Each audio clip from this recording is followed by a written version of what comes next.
Y bien, hoy se ha aprobado un proyecto de ley que fue remitido por el Poder Ejecutivo que declara de necesidad e interés nacional la construcción y operación del sistema de transporte de gas natural y la creación de un polo industrial petroquímico con fines de seguridad y energética nacional.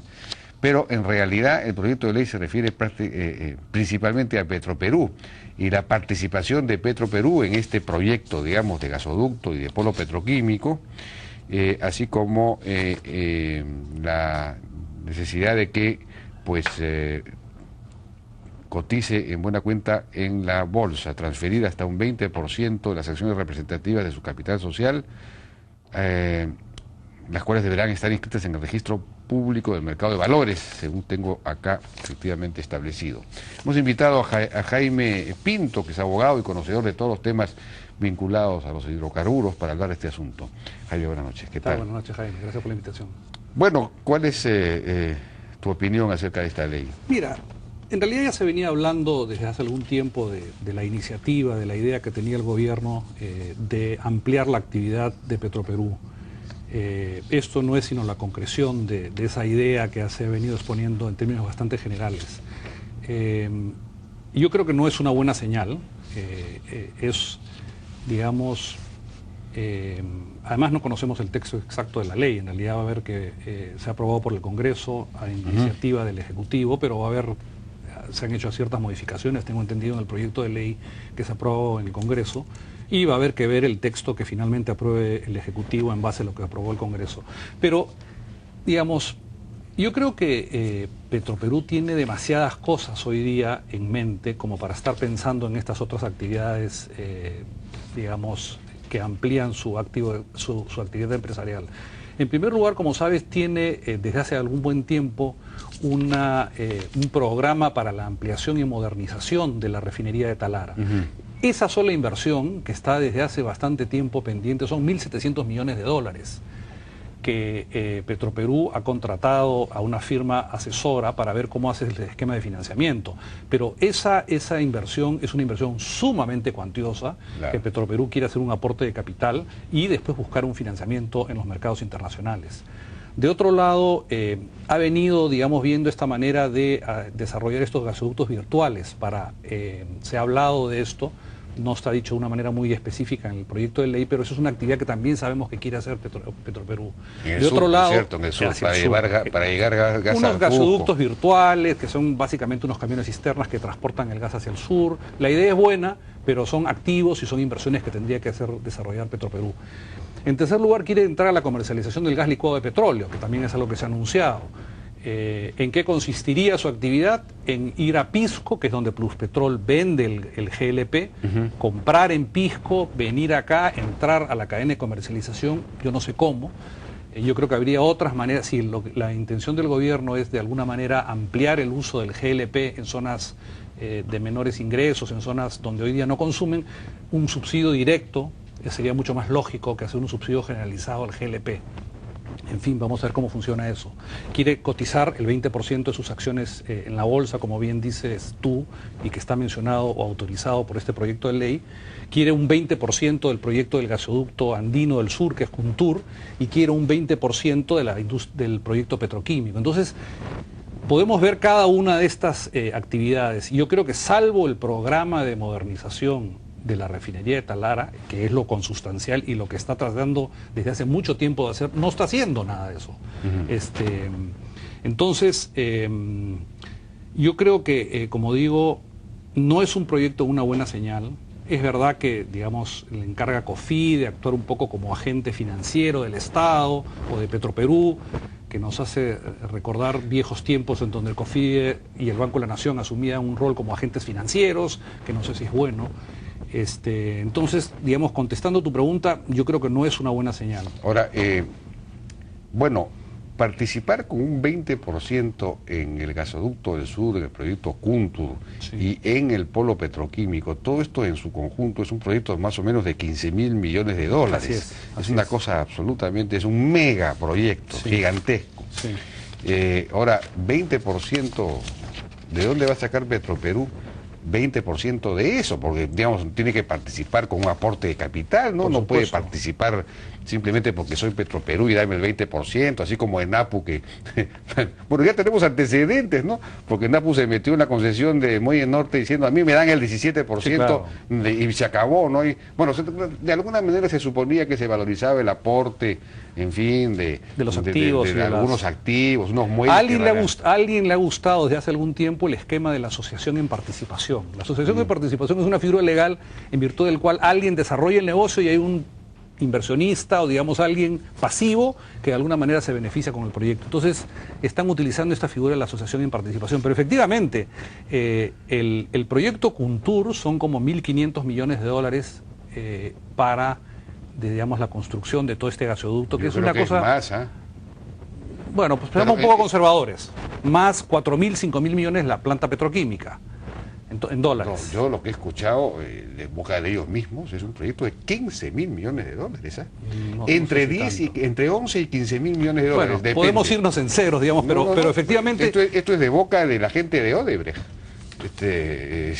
Yo tengo un informe que ha hecho el Instituto Peruano de Economía que habla de 12 mil millones de soles, de los cuales el aporte de capital tendría que ser 2.430 mil millones de soles, más o menos 900 millones de dólares para su 20%. Entonces... bueno, de repente están pensando en la bolsa para eso, aunque en realidad aquí no hablan de eso, no hablan de autorícese al Ministerio de Economía a través del COFIDE estructurar financieramente la participación de Petróleos del Perú en el proyecto de sistema de transporte de hidrocarburos. Es decir, COFIDE estructuraría financieramente. ¿Eso qué significa? Eso es magia financiera. Eso es asesor financiero, lo que ocurría en los 70s y 80s, que había un agente financiero que va a ayudar a buscar el financiamiento y ver la mejor manera de colocar las acciones. Hablemos un segundo de colocar las acciones. Yo he escuchado al presidente de Petroperú en una entrevista que me parece que le hiciste en CADE, hablar de que ha habido una clasificación de riesgo. Digamos, como tú sabes, para cotizar tus acciones necesitas las clasificaciones de riesgo.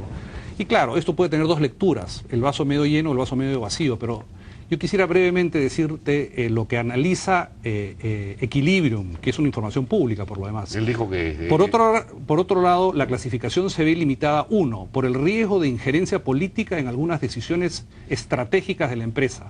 Dos, el marco legal pendiente de definición en ciertos aspectos relevantes. Tres, el incipiente proceso de implementación de principios de buen gobierno corporativo que garantice una gestión transparente en la organización. 4. Una estructura orgánica en la que coexisten modelos de gestión contrapuestos que no responden a los retos actuales que enfrenta la empresa. 5.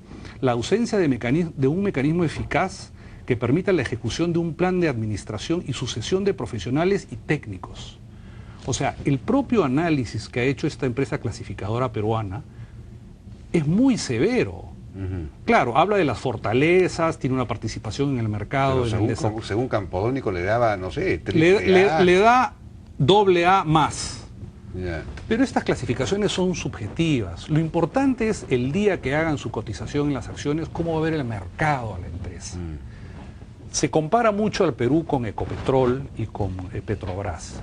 Ecopetrol tiene una trayectoria de buen gobierno corporativo de larguísima data. Hace más de 30 años ellos conocen el mercado, digamos, de hidrocarburos. Muchos peruanos, dicho sea de paso, luego que se nacionalizó la industria petrolera en el Perú, emigraron a Colombia, igual que la industria azucarera. Entonces, un dato anecdótico. El presidente del directorio de Ecopetrol hoy día es el mismo presidente de Ecopetrol durante toda la gestión del presidente Uribe. O sea, hay una continuidad. Es una empresa que paga muy buenas remuneraciones, porque al final estás compitiendo con el sector privado. Tiene una trayectoria y una visión estratégica de negocio.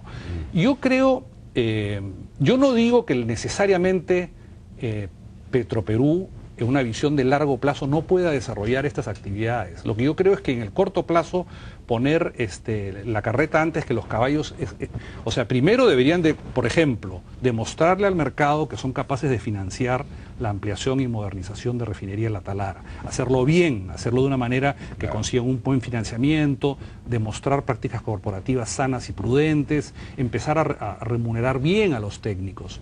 Yo creo que esto es una herencia del gobierno anterior, pero mucha de la gente buena, de los técnicos capaces de Petroperú emigraron, se fueron al sector privado, que es un sector demandante de calidad de profesionales. Entonces, si queremos ver cómo es Ecopetrol, deberíamos o sea, yo creo que el gobierno debió de hacer esto 3 o 4 años luego de organizar bien la empresa. Ahora, yo respecto del proyecto de petroquímico, que es lo más importante, el proyecto de petroquímico en realidad lo que hace va a ser la locomotora que va a permitir la construcción del gasoducto. Nadie en su sano juicio va a financiar una obra de miles de millones de dólares, para no hablar de cuánto, si no sabes quién va a ser tu demandante de gas. La idea política es que este gasoducto permita que en zonas pobres del Perú, digamos, tengan interconexiones de gas y les llegue el gas. Pero tiene que haber la locomotora, y la locomotora va a ser un proyecto petroquímico. Entonces, el gobierno de alguna manera ya tiene una cosa bien importante en el proyecto de ley, es que dice: autorízase a Petroperú, participará conjuntamente con inversionistas privados que cuenten con concesiones otorgadas a la fecha. Eso suena ya, digamos, no tiene nombre propio. Yo creo, sin hablar de nombre propio, que el único que tiene una concesión ya otorgada es Kuntur. Entonces, sí, de alguna manera está esto ya llevando a orientando una participación con Kuntur. ¿Qué creo que hubiera sido mejor desde el punto de vista del gobierno? Que Petroperú contrate a una empresa consultora internacional, no necesariamente COFIDE, no necesariamente la CAF, digamos, instituciones muy respetables, pero que entre al mercado Petroperú, contrate una empresa consultora internacional y abra e invite a distintos operadores internacionales para que vean si están interesados en la planta petroquímica en el Perú, y te aseguro que habrían más de una empresa internacional operadora. ¿Qué cosa tiene el Perú? El Perú tiene tiene el etano. Como tú sabes... Pero aquí está previsto que, claro, que la planta de petroquímica, ¿quién la va a hacer? Braskem, creo, ¿no? Hasta donde tengo entendido la va a hacer Braskem, que es una empresa petroquímica muy grande en el Brasil, que seguramente va a ser un gran proyecto. O sea, ellos no van a invertir, si no van a tener rentabilidad, y, digamos, el negocio de petroquímica avanzada es un negocio sumamente... Pero tú que digamos que debería haber una licitación, por supuesto, un concurso. Por supuesto. Para ver ¿Qué cosa ofrece el Perú? Ofrece un componente alto de etano. El Perú, a diferencia de otros países, Trinidad y Tobago y otros países donde hay gas, tiene un alto componente de etano, que es el insumo esencial para la planta petroquímica. Entonces, eso es un atractivo para cualquier inversionista que quiera desarrollar una planta petroquímica avanzada. Digamos, hay que construir el puerto. Quizás la cifra a la que tú te referías incluye la construcción del puerto en hilo. Hay que construir la planta petroquímica. La otra cosa, entonces, yo creo que eso sería lo sano y lo prudente. O sea, estamos hablando de inversiones cuantiosas que van a durar por muchos años, y hoy día la industria petroquímica... O sea, que habría que comprar un concurso para la parte petroquímica, porque la otra parte ya está prácticamente asignada la otra parte, a bueno, digamos, hubo una iniciativa privada en virtud de la cual se dio una concesión, efectivamente, a Kuntur. Se dio la concesión a Kuntur, que es de propiedad ahora de Odebrecht, ¿no es cierto? Tengo entendido que compró el 51%, a sí. Conduit, que era el que armó el muñeco, han digamos. hecho su estudio de impacto ambiental y todo. Todo eso está muy bien. Eso está avanzado. Pero necesitamos el ancla o el motor que va a justificar todas estas cuantiosas invenciones, y eso sí me parece que es la industria petroquímica. Yo he hablado, digamos, con gente conocedora de estos negocios, y digamos, la petroquímica avanzada es tan competitiva que si tú, por ejemplo, construyes la planta un poco alejada de los puertos, pierdes competitividad por tener que trasladar los contenedores $1, digamos. O sea, estoy sobresimplificando, pero lo que te digo es, el Perú debería de competir con esta planta petroquímica con los países del sudeste asiático, que son sumamente eficientes. Tenemos la facilidad portuaria, tenemos el acceso al Pacífico, tenemos el etano, tenemos la infraestructura para desarrollar, y tenemos lo más importante, la voluntad del gobierno El presidente Humala permanentemente habla del respeto a los contratos, de la estabilidad de las reglas de juego. Eso es muy importante. Hoy día, además de esta noticia no tan buena, no tan positiva, el presidente de Perú, Petro, ha hecho un anuncio que me parece bien importante en el sentido que las conversaciones que estaban sosteniendo respecto al lote 88 han quedado en suspenso. O sea, el propio gobierno ha reconocido que no puede poner presión en un esquema de financiamiento que ha sido tan complejo. Estoy hablando del proyecto de exportación de gas Perú-LNG, ¿no? Entonces yo creo que el gobierno está haciendo cosas muy sensatas. Yo siempre he pensado que imponer una negociación para que el gas se quede en el Perú, imponiendo una negociación, no era lo prudente. Yo creo que el gobierno ha reconocido eso y está tomando las acciones. Pero este tipo de cosas nos van a llevar a priorizar cosas que no son prioritarias y perder un poco el foco. Hoy día el foco de Petroperú debería ser, regresando a nuestro punto inicial, la modernización. Entiendo que Braskem es también de Odebrecht, ¿no? Sí, tengo entendido que el año pasado... O sea que Petroperú va a ser socio de Odebrecht, esa sería la cuestión. En Kuntur y en la petroquímica, por lo que estamos concluyendo. Vamos ¿no? a ver, pues realmente, si es que esto realmente funciona, porque la verdad, la pregunta es cómo van a conseguir estos dineros, cómo van a reunir el aporte, tienen las condiciones de gobierno corporativo, como bien decías, en fin, es una empresa... O sea, yo creo que el Perú tiene un activo muy importante que tiene que administrarlo bien, y eso pasa por abrirse al mercado y atraer inversionistas. Lo importante es el activo, no es Petroperú. Por supuesto. Claro, tenemos un gas que es un recurso escaso, hay que valorizarlo bien, ¿no? Los medios los estamos convirtiendo en fines. Bien, muchísimas gracias, Jaime Pinto. No, gracias por la invitación. En la hora N. Vamos a una pausa y regresamos ahora con Pedro Laechea, presidente de la Sociedad Nacional de Industrias, para hablar del proyecto de ley que convierte o pretende convertir las acciones de inversión en acciones comunes, presentado por Javier Descanseco. Regresamos.